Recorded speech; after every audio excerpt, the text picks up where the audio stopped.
Halo, apa kabar pemirsa TVR Parlemen dimanapun Anda berada? Berjumpa lagi bersama saya Fitian Onilah dalam program TVR 17. Tepat pukul 17 waktu Indonesia Barat, kami hadirkan kepada Anda sejumlah informasi paling baru dan menarik seputar kinerja dan kegiatan DPR RI yang telah disajikan oleh redaksi TVR Parlemen. Pemirsa TVR Parlemen, inilah TVR 17 edisi Rabu 28 September 2022.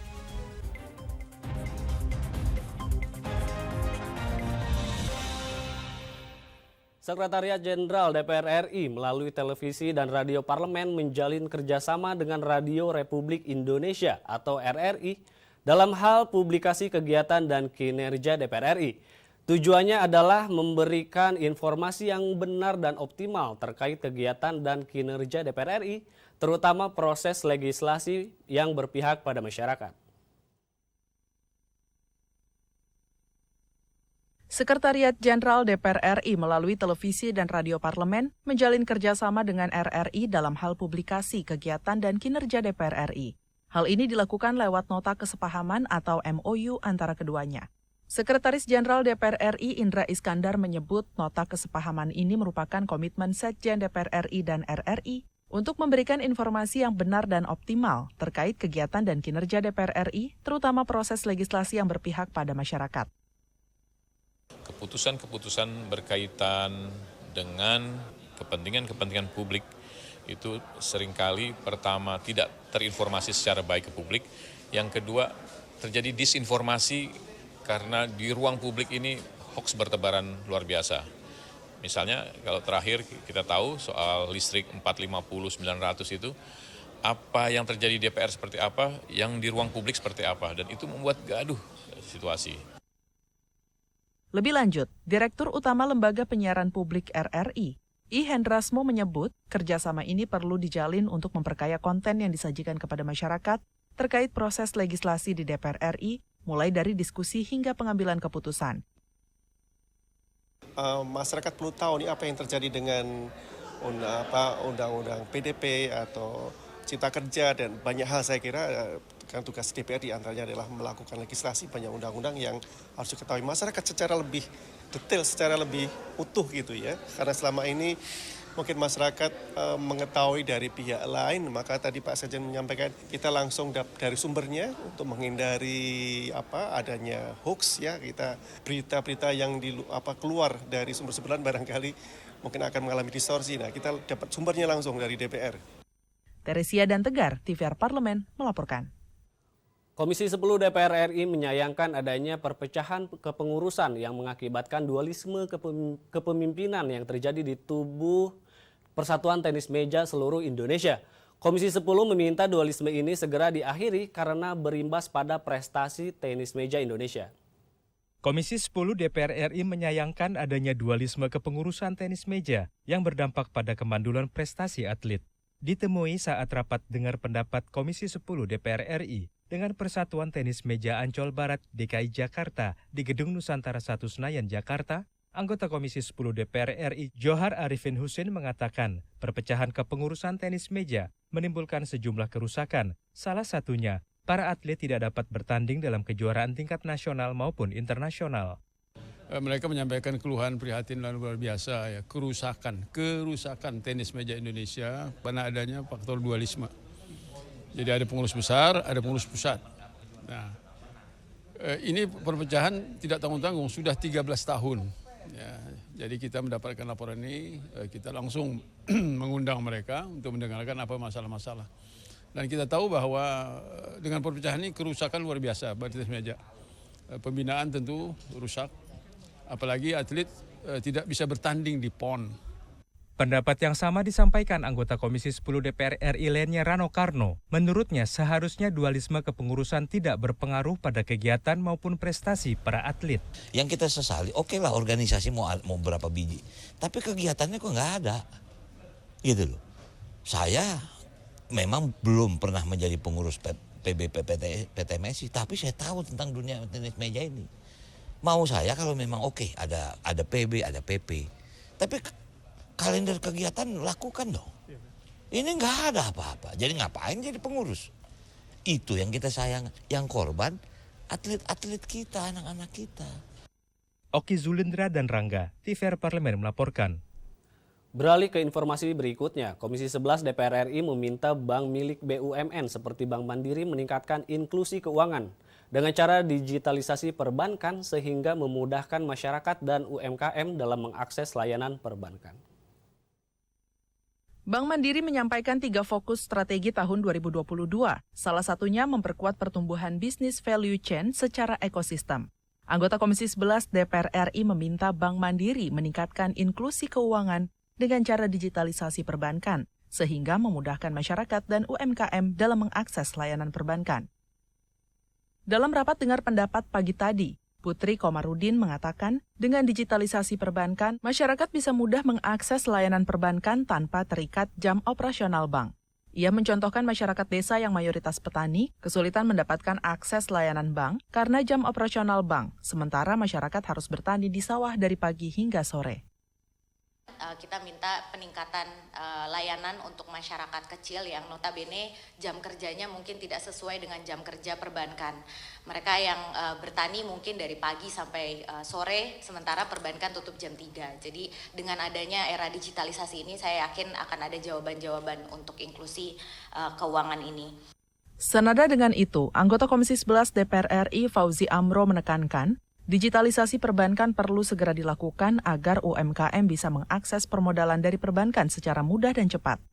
Menurutnya, Bank Mandiri sebagai bank BUMN harus bisa mengimbangi sistem dan ritme koperasi simpan pinjam maupun pinjaman online yang bisa mencairkan dana pinjaman dalam 1 hari kerja. Bagaimana UMKM ini perbedaan dengan koperasi ataupun PMN Mekar itu Pak, waktu Pak Dirun. Kalau mereka bisa sehari cair, termasuk juga pinjol fintech sehari juga cair. Tapi kalau bank-bank konvensional ini butuh waktu 2-3 hari. Nah ini mungkin harus dibuat langkah-langkah sistem digitalisasi. Ken dan Kristio, TVR Parlemen, melaporkan. Surat edaran atau SE Menteri Dalam Negeri nomor 821 yang memberi wewenang kepada penjabat pelaksana tugas maupun penjabat sementara kepala daerah untuk memecat dan melakukan mutasi terhadap ASN menuai kontroversi. Informasinya saat lagi, untuk itu tetaplah di TVR 17.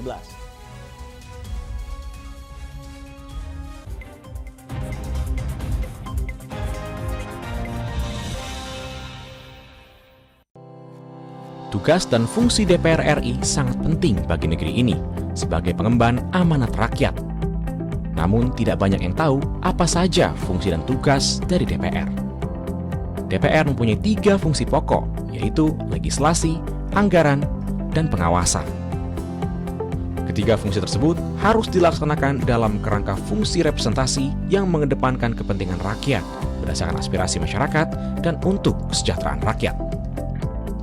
Dari fungsi legislasi, DPR RI mempunyai tugas dan wewenang untuk menyusun dan menetapkan program legislasi nasional bersama dengan pemerintah, menyusun dan membahas rancangan undang-undang, menerima rancangan undang-undang dari DPD, membahas rancangan undang-undang yang diusulkan oleh Presiden ataupun DPD, menetapkan undang-undang bersama dengan Presiden, menyetujui atau tidak menyetujui peraturan pemerintah pengganti undang-undang yang diajukan Presiden untuk ditetapkan menjadi undang-undang.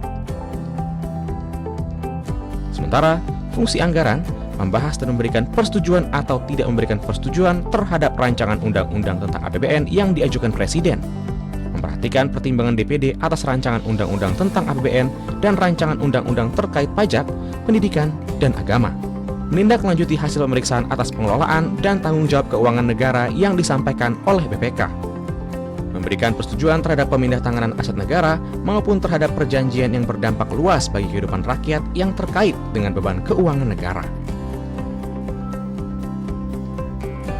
Dan fungsi pengawasan, melakukan pengawasan terhadap pelaksanaan undang-undang, APBN, dan kebijakan pemerintah, membahas dan menindaklanjuti hasil pengawasan yang disampaikan oleh DPD terkait pelaksanaan undang-undang mengenai otonomi daerah, pembentukan, pemekaran, dan penggabungan daerah, pengelolaan sumber daya alam dan sumber daya ekonomi lainnya, pelaksanaan APBN, pajak, pendidikan, dan agama. Terima kasih. Video ini dipersembahkan oleh TV dan Radio Parlemen, Biro Pemerintahan Parlemen, Sekretariat Jenderal, dan Badan Keahlian DPR RI.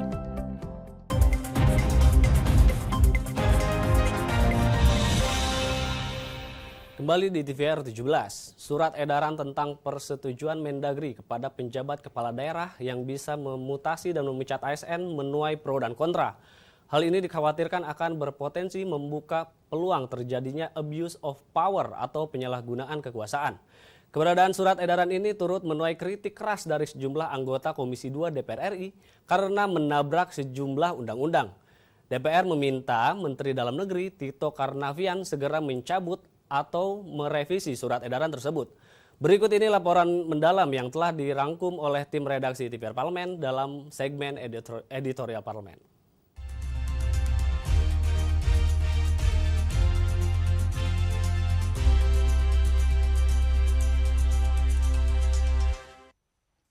Dengan sandaran surat edaran ini sangat potensial atau rawan nanti disalahgunakan.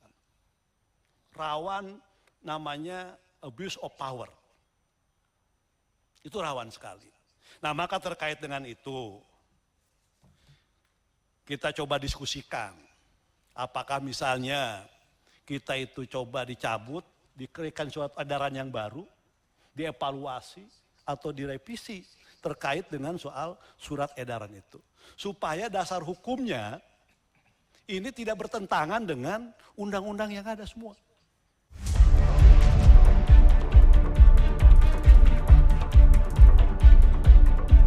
Surat edaran atau SE Menteri Dalam Negeri nomor 821 yang memberi wewenang kepada penjabat, pelaksana tugas, maupun pejabat sementara kepala daerah untuk memecat dan melakukan mutasi pegawai ASN menuai kontroversi.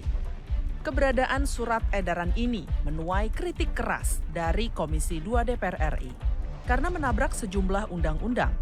Meski begitu, hingga kini Mendagri Tito Karnavian belum mencabut maupun merevisi surat edaran tersebut. Menindaklanjuti hal ini, Komisi 2 DPR RI pun mendorong Komisi Aparatur Sipil Negara atau KASN untuk memberikan keterangan resmi tentang surat edaran Menteri Dalam Negeri yang membolehkan PJ Kepala Daerah melakukan mutasi ASN. Dalam rapat kerja Komisi 2 DPR RI dengan Menpan RB, Kepala KASN, dan Ketua Ombudsman RI, anggota Komisi 2 DPR RI Mardani mengungkapkan KASN telah diberi wewenang oleh undang-undang untuk pengelolaan ASN dan melaksanakan sistem merit. Menurutnya, seharusnya KASN bisa memberikan keterangan terkait surat edaran Mendagri tersebut. Keluar sedikit nanya, surat edarannya Pak Tito itu banyak sekali terkait dengan PJ bisa quote and unquote mutasi dan lain-lain. Walaupun saya kemarin lihat ada jawaban dari Kemendagri, tidak sevulgar itu. Tapi kalau KASN bisa memberikan pernyataan, itu buat saya sangat baik sebagai institusi karena surat edarannya resmi, KASN-nya juga bisa memberikan pernyataan yang resmi. Mardani menilai, kedudukan PJ Kepala Daerah sebagai pengganti sementara Kepala Daerah definitif tidak sebanding dengan kewenangan yang diberikan untuk bisa memutasi pejabat daerah, karena dikhawatirkan akan menimbulkan keraguan di tengah masyarakat. Sementara itu, anggota Komisi 2 DPR RI Gus Pardigaus mengatakan, surat edaran tersebut dimaksudkan untuk mempermudah birokrasi pemerintahan daerah. Ini surat edaran itu kan semacam sinyal yang diberikan kewenangan Bupati, Wali Kota, dan Gubernur yang ditunjuk sebagai PJ untuk diberikan ruang untuk misalkan orang melakukan tindak pidana, orang meninggal dunia, masa jabatannya sudah habis dikarenakan dia pensiun dan lain sebagainya. Tentu koordinasi dan harus minta petunjuk dulu dari Kementerian Dalam Negeri, tentu ini menimbulkan birokrasi yang berbelit-belit. Meski demikian, menurutnya, keputusan melakukan pemberhentian atau mutasi ASN tetap harus melalui persetujuan Mendagri untuk mencegah kekhawatiran akan terjadinya penyalahgunaan wewenang oleh PJ Kepala Daerah. Pimpinan DPR RI pun turut berpendapat terkait hal ini. Wakil Ketua DPR RI Sufmi Dasko Ahmad mengatakan, DPR RI akan mengkaji lebih lanjut untuk menentukan apakah surat edaran tersebut bermasalah atau tidak. Saya pikir SE Mendagri tersebut memang perlu kita kaji dulu di Komisi Teknis, di Komisi 2, apakah kemudian itu ada pelanggaran atau tidak. Karena juga saya pikir Mendagri juga sudah memikirkan itu, kebutuhan-kebutuhan mengenai masalah mutasi juga ada. Karena selama PJ ini kan juga ada yang kemudian banyak hal yang terjadi di institusi-institusi pemerintah yang juga memerlukan mungkin rotasi-rotasi. Nah, sehingga kami sudah minta kepada Komisi 2 untuk melakukan kajian terlebih dahulu untuk kemudian meminta Menteri Dalam Negeri untuk melakukan penjelasan kepada komisi terkait. Selain itu, Sufmi Dasko juga memastikan bahwa Komisi 2 DPR RI akan meminta penjelasan kepada Menteri Dalam Negeri untuk menjelaskan secara rinci maksud surat edaran tersebut agar bisa disampaikan kepada publik secara baik oleh parlemen. Tim Liputan TVR Parlemen melaporkan.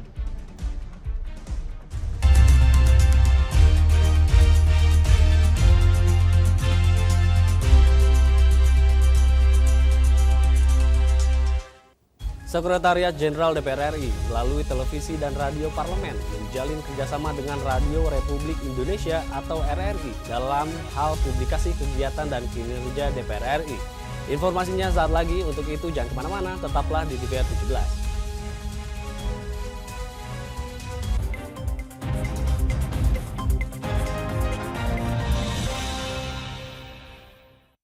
Utang-utang dulu saya.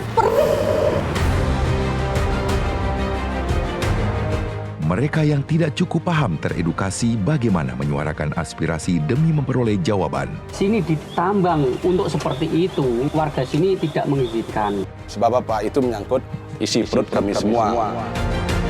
Hadir menelisik mulai dari hulu ke hilir. Mengapa? Nah, kalau kita telusuri kenapa banjir ini hampir setiap terjadi. Hingga menemukan apa yang belum terkuak secara nyata. Kan kabeh niku sedulur, Pak. Nek kula ngrencangi mriki, mesti mriki gelo, nek kula ngrencangi mriki sing mriki gelo. Iki kedah adil wae, Pak, tengah-tengah. Menghadirkan peran anggota DPR RI demi mendapatkan solusi.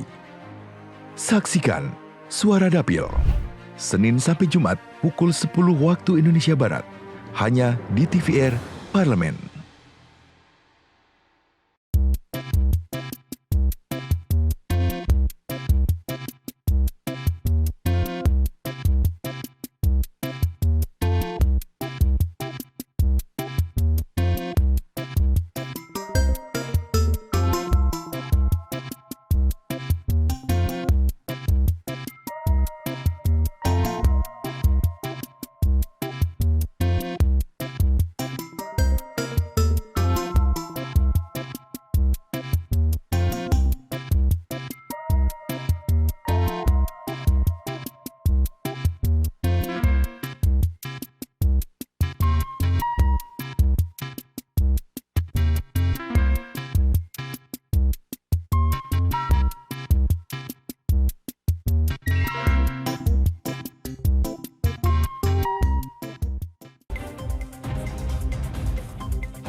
Kembali di TVR 17, Sekretariat Jenderal DPR RI bersama dengan Radio Republik Indonesia telah menandatangani nota kesepahaman terkait kerjasama dalam publikasi kegiatan DPR RI siang tadi. Sebagai lembaga penyiaran publik, RRI diharap dapat membantu menyebarkan informasi kepada masyarakat terkait proses legislasi di DPR RI, sehingga masyarakat dapat terhindar dari hoaks atau misinformasi yang dapat menimbulkan kegaduhan publik. Selengkapnya berikut laporan dari rekan kami Elisa Purba dengan Sekretaris Jenderal DPR RI. Ya pemirsa, saat ini saya melaporkan langsung dari gedung RRI, Radio Republik Indonesia di Jakarta. Dan tadi telah diadakan momen penting yakni penandatanganan MOU atau nota kesepahaman antara Sekjen DPR RI dengan RRI. Dan saat ini saya sudah bersama dengan Sekretaris Jenderal DPR RI Bapak Indra Iskandar.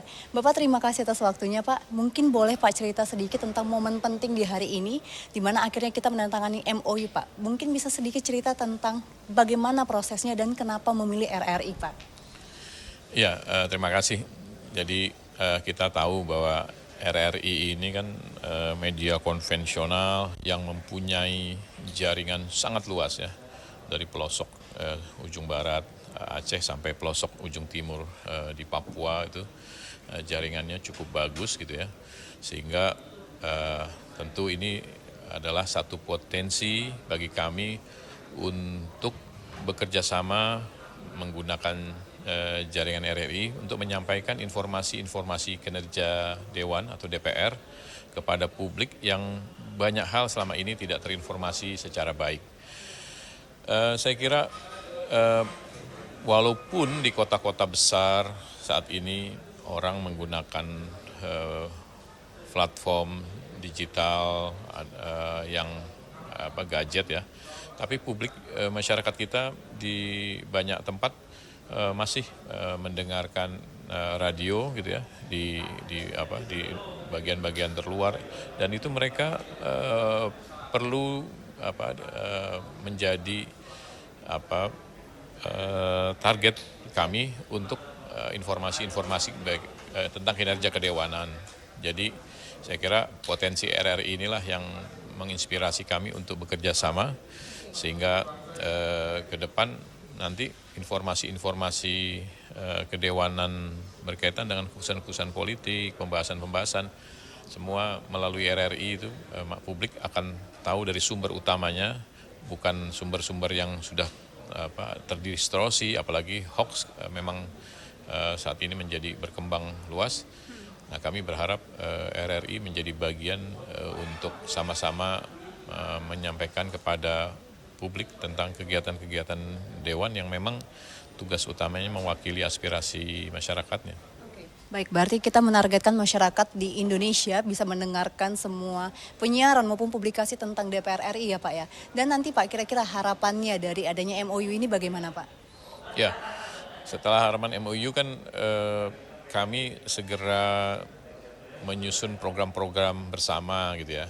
Memang sudah ada beberapa program yang digagas gitu ya, yang akan dijalankan, tapi tentu kami akan melakukan pembicaraan bersama program-program bagaimana informasi-informasi kegiatan kedewanan yang di dapil-dapil, di masyarakat, di desa-desa segala macam itu bisa menjadi informasi yang menarik.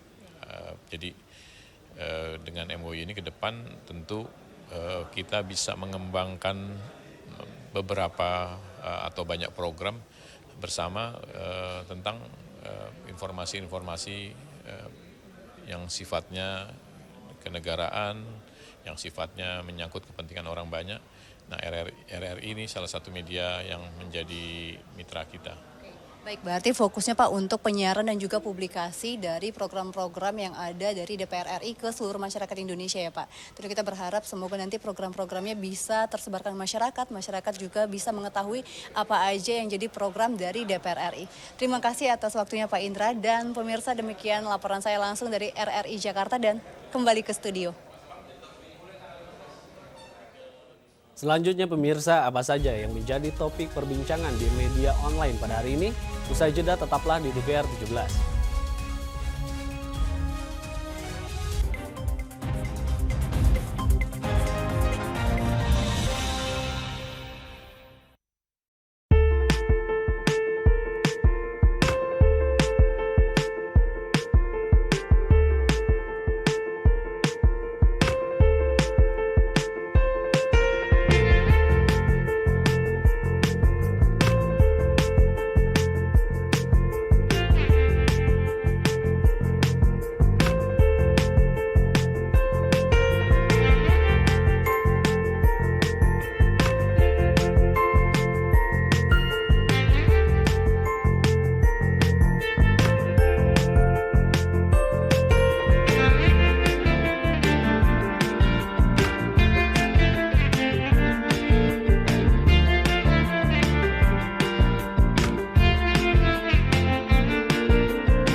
Kembali di TVR 17, kali ini kita masuk ke segmen media nasional. Mari kita simak apa saja yang disoroti media nasional tentang isu-isu terkini serta tanggapan dari sejumlah anggota Dewan. Bersama rekan kami Alfat Rizky.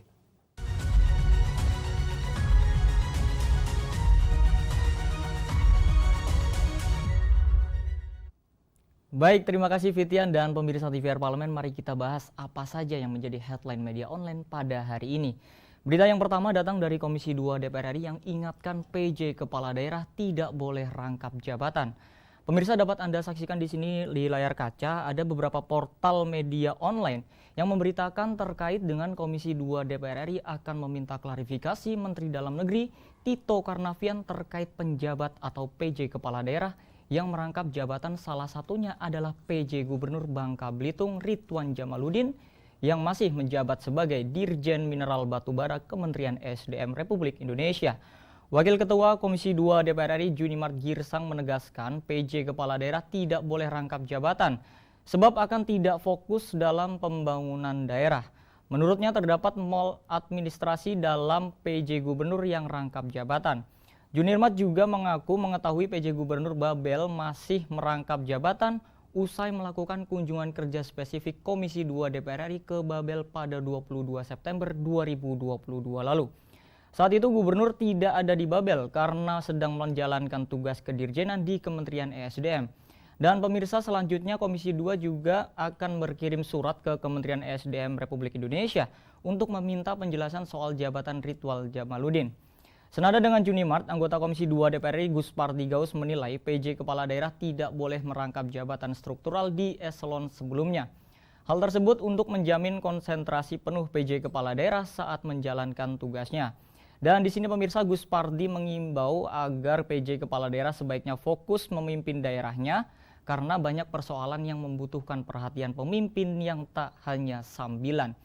Apalagi PJ Kepala Daerah juga harus mewujudkan misi dan visi para kepala daerah definitif sebelumnya yang harus dicapai. Di sini pemirsa, Gus Pardi meminta Mendagri harus menegur PJ Kepala Daerah yang masih rangkap jabatan untuk segera mengundurkan diri atau menanggalkan jabatan lamanya. Baik pemirsa, berita selanjutnya yang juga menjadi headline media online hari ini adalah berita tentang DPR kritik keras kebijakan PLN terkait batalnya program kompor listrik. Mari kita lihat kembali pemirsa di layar kaca Anda. Di sini beberapa portal media online menyatakan bahwa usai menuai berbagai polemik di tengah masyarakat akibat program pengalihan kompor LPG 3 kg ke kompor listrik, PT PLN akhirnya membatalkan program tersebut. Langkah ini dilakukan demi menjaga kondisi ekonomi masyarakat pasca pandemi COVID-19. Dibatalkannya program pengalihan kompor LPG ke kompor listrik ini menuai tanggapan dari anggota Komisi 6 DPR RI Rudi Hartono Bangun. Ia menilai bahwa dalam perencanaan programnya, PLN tidak melakukan kajian dan penelitian terlebih dahulu dan terkesan asal-asalan. Hal itu dilihat dari percobaan yang dilakukan PLN dengan membagikan kompor listrik gratis ke masyarakat. Akan tetapi kompor tersebut diperuntukkan untuk listrik berdaya di atas 1.500 watt, yang artinya meteran listrik masyarakat yang dayanya hanya 900 watt tidak akan mampu untuk mengoperasikan kompor listrik yang dibagikan gratis tersebut. Selain itu pemirsa, yang juga menjadi pertanyaan adalah soal PLN yang tidak membagikan kompor listrik yang dayanya sesuai dengan kapasitas listrik yang dimiliki oleh masyarakat. Jika demikian, masyarakat harus menambah daya listriknya yang tentunya akan dikenakan biaya yang tidak sedikit. Di sini Rudi mengakui tujuan program kompor listrik tersebut yang diharapkan dapat menyerap surplus listrik yang diproduksi PLN sebenarnya sangat tepat. Hanya saja tidak sesuai dengan kondisi ekonomi masyarakat Indonesia ke depannya. Rudi meminta direksi PLN harus memasarkan surplus energinya ke sektor industri dan manufaktur serta menciptakan terobosan baru yang kreatif dan inovatif. Baik pemirsa, itu tadi headline media online pada hari ini tentang Komisi 2 DPR RI yang tegaskan PJ Kepala Daerah tidak boleh rangkap jabatan dan juga DPR RI yang kritisi kebijakan asal-asalan PLN terkait batalnya program kompor listrik. Terima kasih atas perhatian Anda. Kembali ke rekan Fitian.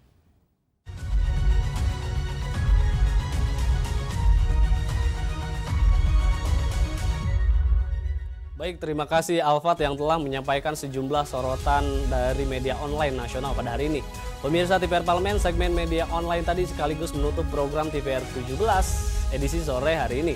Jangan lupa kembali kami ingatkan, virus COVID-19 masih ada, untuk itu terus taati protokol kesehatan dimanapun Anda berada. Saya Fitian Onilah beserta seluruh kru TVR Parlemen yang bertugas mengucapkan terima kasih dan undur diri dari hadapan Anda. TVR Parlemen, referensi Indonesia.